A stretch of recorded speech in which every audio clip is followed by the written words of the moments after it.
Na mtazamaji, turejelee taarifa ambayo bila shaka iliibua hisia hapo jana, ambapo watu 5 walipigwa risasi na kuuawa na maafisa wa usalama kwenye zogo lililozuka eneo la Angata Barikoi katika kaunti ya Narok kufuatia mzozo wa shamba.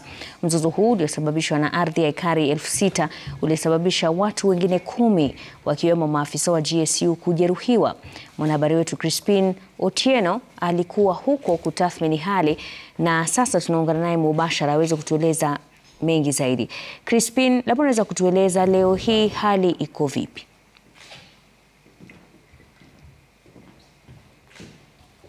Mashirima, hali ingali tete maeneo haya ya Transmara, hususan eneo la Angata Barikoi, japo kunaonekana kuwa na utulivu kutangia asubuhi.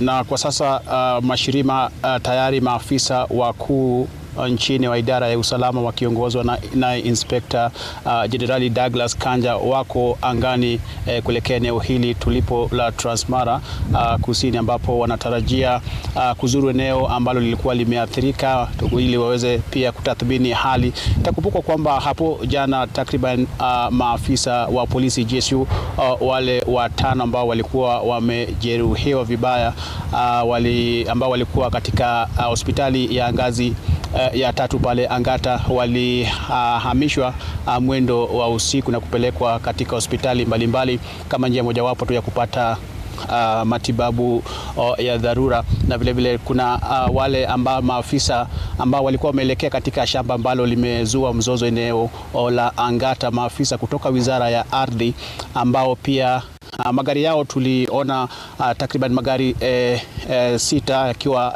yakiteketezwa moto na wakazi ambao walikuwa wamejawa na ghadhabu. Maafisa hao waliweza kuokolewa mwendo wa saa 2:30 usiku baada ya kuwekwa mateka kutokana na vita ambavyo vilikuwa vimezuka eneo hili maeneo haya Angata Barikoi. Kwa hivyo mpaka sasa tunasubiria tu maafisa wa serikali kuzuru eneo la Angata kwa njia mojawapo tu ya kutathmini hali na vile vile kutoa taarifa kuhusiana na idadi kamili ya wale ambao walijeruhiwa. Vile tunafahamu kwamba mpaka sasa wale ambao walithibitishwa kwa dunia ni takriban watu 5 ambao walikuwa wamepigwa risasi katika vurumai ambayo ilikuwa imezuka Angata Barikoi. Vile vile tutakuwa tukizungumza na wakazi, wazee, watueleze tu chanzo cha mgogoro huo umetokana na nini, na vile vile umekuwa kwa takriban miaka mingapi hivi, na mpaka sasa wao wangependa nini haswa kufanyika, na vile vile kina nani ambao wanahusika na swala hilo la ardhi ambalo linazidi kutokota mpaka sasa. Kwa hivyo kwa siku ya pili tutakuwa tukiwa hapa na vile vile tutakuwa tupa macho maeneo katika hospitali mbalimbali ambapo takriban zaidi ya watu 15 walikuwa wamepelekwa waliopata majeraha mbalimbali kutokana na vurumai ambayo tulishuhudia hapo jana. Kati ya watu 10 hao vile vile kuna wale wananchi 10 na maafisa 5 wa GSU ambao vile vile walipelekwa katika hospitali kadhaa maeneo haya tu kupata matibabu ya dharura. Kwa hivyo bado tungali ange na vile vile tutakuwa tukiwajulisha pindi tu wakuu hao wa idara ya usalama watakapofika maeneo haya, na vile vile tutakuwa tukiwasiliana na watu tu kadhaa wanaohusika katika mzozo huo wa kipande cha ardhi ambayo ni hekari zaidi ya 6,000 ili tuweze kutathmini zaidi, na vile vile tutakuwa tukiwajuza Mashirima kuhusiana na jinsi matukio yatakavyokuwa yakijiri maeneo haya ya Transmara kusini, ili tujue hali itakavyokuwa hapo baadaye. Kwa hivyo Mashirima, tutakuwa tunaungana nanyi hapo baadaye.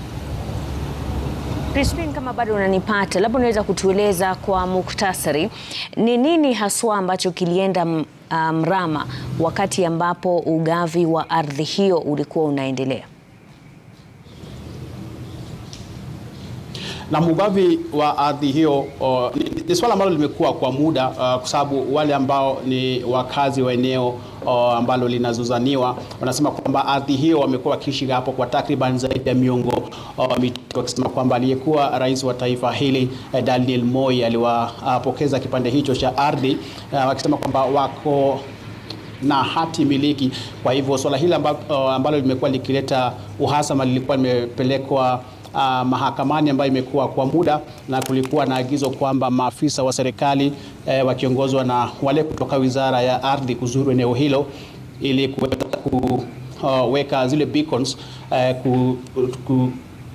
kama njia mojawapo tu kujua mahali watu wanafaa kufika, na hapo ndipo ilileta swala la utata, wengi wakisema kwamba mahali maafisa hao walikuwa wanataka kuweka hivyo beacons ni mahali ambapo wenyeji wanaendelea kuishi, na takriban zaidi ya watu 300 huenda wakaathirika kutokana na agizo hilo ama hatua hiyo ya serikali kuweka hivyo beacon katika eneo hilo. Kwa hivyo ndio swala ambalo linaleta utata katika eneo hili, na eneo hilo ikumbukwe kwamba ni katika mpaka wa jamii ya Wakipsigis na jamii ya Wamasai, na vile vile napakana na mpaka wa wale kutoka upande wa Kuria, upande wa Gwitembe, na hapo pia ni mpaka pia wa taifa la Kenya na Tanzania. Kwa hivyo tutakuwa tukisikia tu mengi zaidi kutoka kwa maafisa hao wa usalama kuhusiana na mwelekeo mpaka sasa utakuwa upi, kwani wakazi wa eneo la Angata Barikoi wanasisitiza kwamba kamwe hawatakubali ardhi hiyo iweze kuchukuliwa na mtu yeyote, kwani hapo ndipo mahali ambapo wamekuwa wakiita kama nyumbani kwa takriban zaidi ya miaka 30. Kwa hivyo ni swala tu la kuwasikia jinsi hali itakavyokuwa, na vile vile kuzungumza na pande zote mbili ambazo ni husika pamoja na serikali. Naam, Crispin, swali la mwisho, labda unaweza kutueleza, jana tulikuwa tumeona picha za kukirihisha ambapo baadhi ya watu, baadhi ya maafisa walikuwa hata wamedungwa mishale. Labda unaweza kutueleza hali yao iko vipi kufikia sasa? Kuna wale ambao walijeruhiwa, maafisa wa polisi ambao walikuwa wakipata matibabu ya dharura katika hospitali hiyo ya Angata, walichukuliwa kutoka hospitali hiyo na kupelekwa katika hospitali mbalimbali, ikiwemo hospitali inayopatikana eneo ambalo ni eneo hili la Kilgoris, na vile vile maeneo ya Lolgoria, hospitali kuu ya ngazi ya 5 ama Lolgoria level 5, ambapo kuna baadhi ambao wako pale. Kuna wengine ambao pia tunafahamishwa kwamba huenda wako katika hospitali katika kaunti za Kisii. Tutakuwa tukifuatilia kutoka upande huo kujua hali yao iko vipi. Kuna yule afisa ambaye alikuwa na mishale kichwani, vile vile alikimbizwa kupata matibabu ya dharura. Tutakuwa tukipata hali yake ikoje mpaka sasa, kwani hata waziri wa usalama wa ndani Kipchumba Murkomen alisema kwamba hali yake ilikuwa mahututi, na tutakuwa tukisikia kutoka maafisa hao hali yake mpaka sasa iko vipi. Kwa hivyo ndio taswira kamili. Kuna wale ambao walikuwa wakitibiwa katika hospitali ya Gwitembe, vile vile wanaendelea kupata matibabu. Kuna wale ambao walikuwa wameruhusiwa kuelekea nyumbani.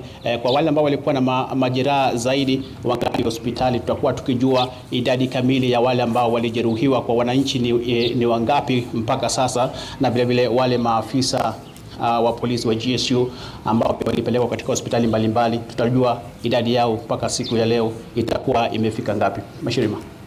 Naam, shukrani Crispin akiwa na tueleza yale ambayo yanaendelea kujiri katika kuhusiana na kisa cha hapo jana eneo la Angata Barikoi, ambapo kulikuwa na mzozo wa shamba uliosababisha watu 5 kupigwa risasi na kuuawa, huku maafisa wa usalama na wananchi wakijeruhiwa, na ameweza kutueleza wanaendelea kupata matibabu katika hospitali mbalimbali. Mtazamaji, tunapumzika kidogo tu.